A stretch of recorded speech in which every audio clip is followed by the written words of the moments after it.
মসজিদের ইমাম সতর্ক করে দিল। আজ রাতেই সেহরি খাওয়া হবে, সবাই জেনে রাখুন, জেনে রাখুন, জেনে রাখুন। রোজার মাস শুরু হয়েছে। ছোট্ট রহিম খুব উত্তেজিত। সে এবার প্রথমবার পুরো রোজা রাখবে বলে সিদ্ধান্ত নিয়েছে। কি মজা, কি মজা, এবার আমি পুরা রোজা রাখবো। ওই রহিম, তুই কি রোজা রাখতে পারবি? সারাদিন বদমাশি করবে, খানা দেও বলবে, তুই রোজা রাখিস না। কেন সে রোজা রাখতে পারবো না? পারলে পারক, রোজা রাখতে দেও। কেন নিষেধ করেছ? এই রকম নিষেধ দেওয়া ঠিক না। ছুট থেকে ধরতে দেও, আগে বড়লোকেরা বুঝো। ঠিক হে। সেহরির সময় উঠতে রহিমের খুব কষ্ট হয়। তাই সে চুপি চুপি একটা গোপন প্ল্যান করল। মোবাইলে 5টা অ্যালার্ম সেট করল। রাতে ঘুমানোর আগে সে খুব গম্ভীরভাবে বলল, কাল কিন্তু আমি সবার আগে উঠব। ভোরবেলা পার হওয়ার পর রহিম উঠল। সে চিৎকার করে বলল, সেহরি শুরু হয়ে গেছে নাকি? ঘরভর্তি সবাই হেসে উঠল। কারণ তখন সকাল 8টা।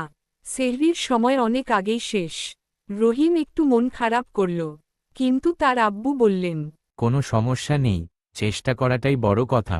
কাল আবার নতুন করে চেষ্টা করো।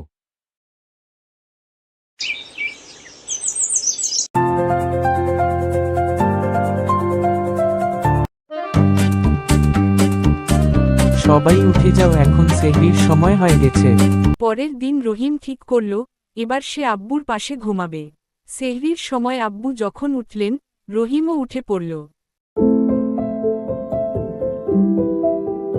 সবাই মিলে খেজুর আর ভাত খেল।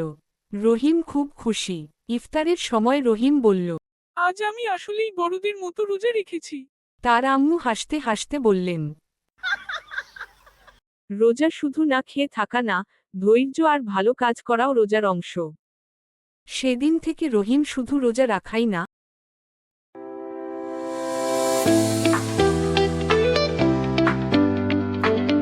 ছোট বোনকে পড়াতেও সাহায্য করত, আর মিথ্যা বলতো না।